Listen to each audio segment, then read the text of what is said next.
जनता की आवाज़ में आप लोग का स्वागत है। आज हम शेखपुरा टोला 100 बीघा में आए हुए हैं और ख़ास करके ये है यहाँ पे प्रधान आज जो विकास कुमार कर्मचारी है गंधा पंचायत के, वो आए हुए हैं हमारे गांव में, यानी कि शेखपुरा टोला 100 बीघा वार्ड नंबर 1 में जो ये स्कूल है मगध विद्यालय शेखपुरा 2। चलिए हम कर्मचारी जी से मिलते हैं, उन्हीं से बात करते हैं कि आज क्या क्या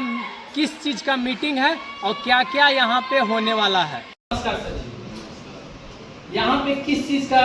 जो मीटिंग अभी है ये चल रहा, ये किस चीज़ का मीटिंग है? देखिए, हम लोग को समरनालय से लेकर निकला कि राजस्व संबंधी जो काम है उसको त्वरित तरीके से किया जाए, जल्द तरीके, क्योंकि हाल फिलहाल में सर्वे भी जो है स्टार्ट हो चुकी है गया जिला में। तो ये भी जो है हम लगभग सरकार का जो है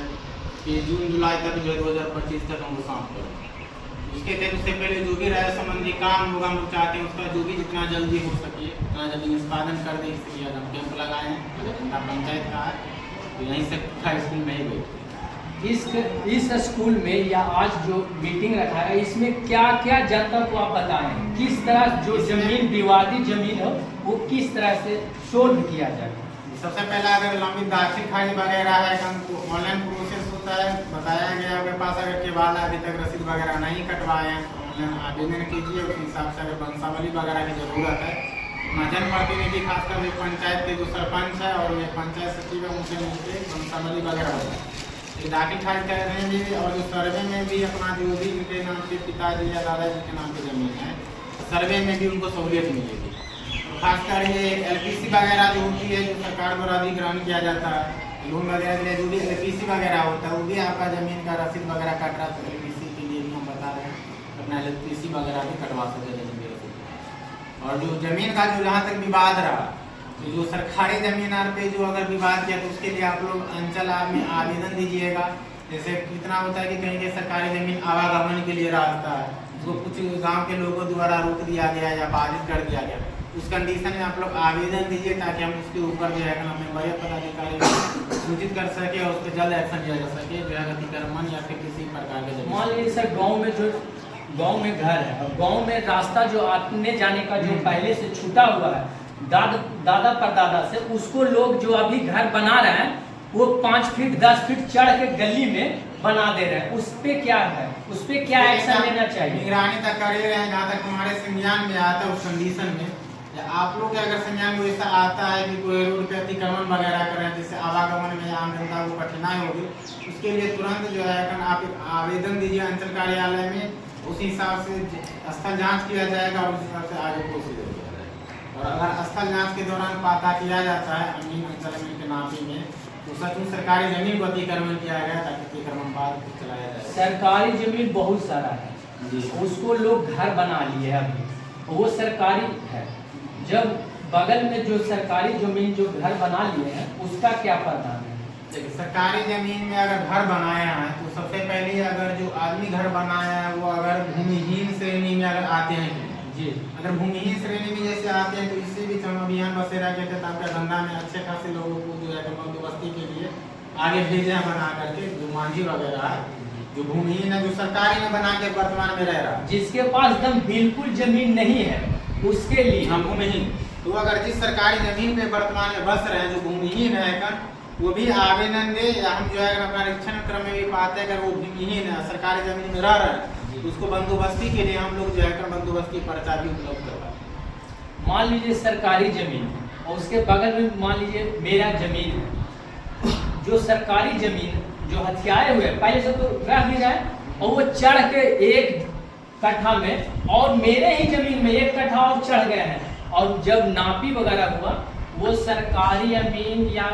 प्राइवेट अमीन से या सरपंच साहब से मान लीजिए कि ये जमीन सरकारी यहाँ आता है और मेरा जमीन यहाँ है तो नहीं लेने देता, उसके लिए क्या करना है? समझे नहीं? समझ गए आपका बात। जैसे मान लीजिए ये जमीन पूरा है, सरकारी जमीन यहाँ तक है और मेरा यहाँ तक है, और ये आदमी यहाँ ना यहाँ चढ़ गया है, मेरा जमीन 1 कट्ठा कब्जा कर लिया है, वो यहाँ तक आगे नहीं बांधने देता है, उसके लिए क्या करना है? जो भी जमीन का विवाद वगैरह होता है तो हम लोग अंचल स्तर पे जो है हर शनिवार को थाना में इसके लिए शिविर लगाते हैं जनता दरबार। इसमें हम पर्सनली जो है अंचलाधिकारी और हम लोग के द्वारा जो है जो जमीन संबंधी विवाद रहता है अतिक्रमण बात को लेकर या खासकर जो है एक दूसरे को आपसी रहित जमीन विवाद रहता है सीमांकन वगैरह से,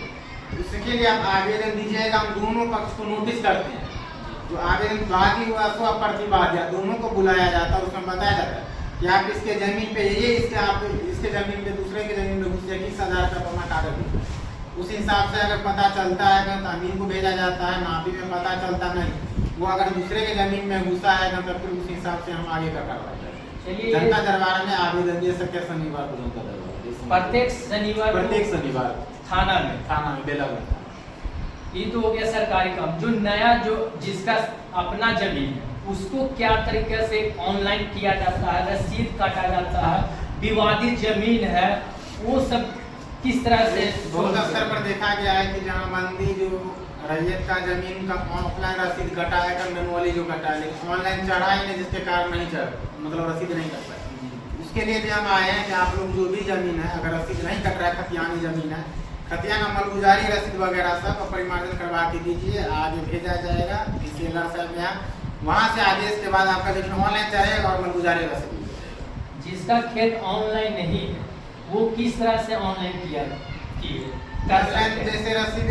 रसीद ऑफलाइन कटा होगा वहाँ से पूरा जो भी रसीद होगा वो ले करके, और जो भी अगर खतियानी जमीन है खतियानी या रजिस्ट्री से प्राप्त जमीन है, रजिस्ट्री का एक छाया प्रति और जमीन का जो रसीद कटा हो वो आकर के आवेदन लिख देंगे अंचल में, यहाँ से फिर जो है कम उसको डिमांड खतियान वगैरह से ऑफिस से रिपोर्ट बन के डीसीएलआर के पास भेजा जाता है, वहाँ से आदेश के बाद जमीन उसका ऑनलाइन चढ़ेगा। और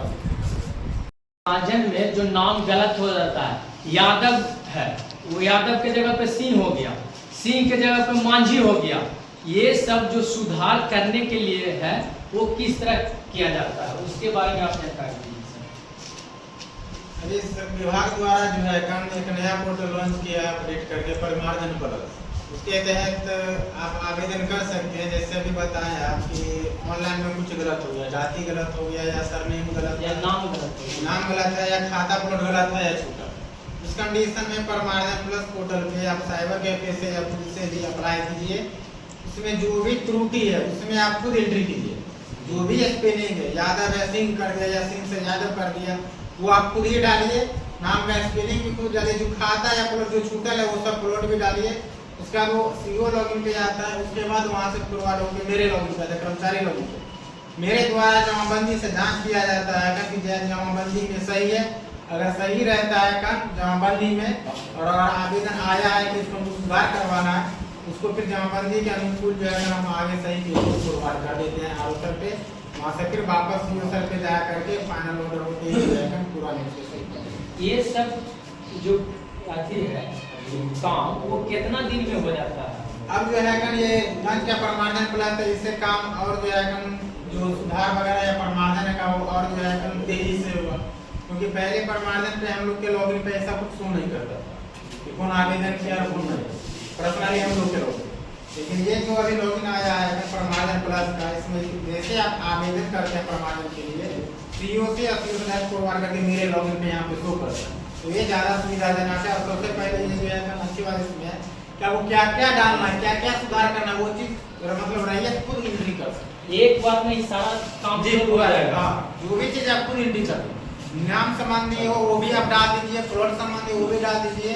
जाति या एड्रेस संबंधी एडिट करना वो भी, अमल गुजारी का समय या डेट जो होता है ना कि अमल गुजारी 2015 तक कटाया लेकिन ऑनलाइन दिखा रहा 1985 जी, उसके लिए भी जो है आप डाल दीजिए और उसमें आप अपलोड कर दीजिए अमल गुजारी जो लेटेस्ट कटाए हैं वो रसीद वगैरह और शपथ प्रमाण पत्र अपलोड कर देगा साइबर के पे।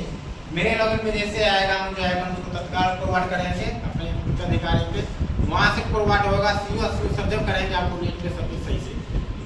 दाखिल खारिज जो करता है वो कितना दिन में होता है? लेकिन दाखिल खारिज का प्रावधान क्या है? दाखिल खारिज के लिए भी सरकार जो है अभी एक नया जो है ये की है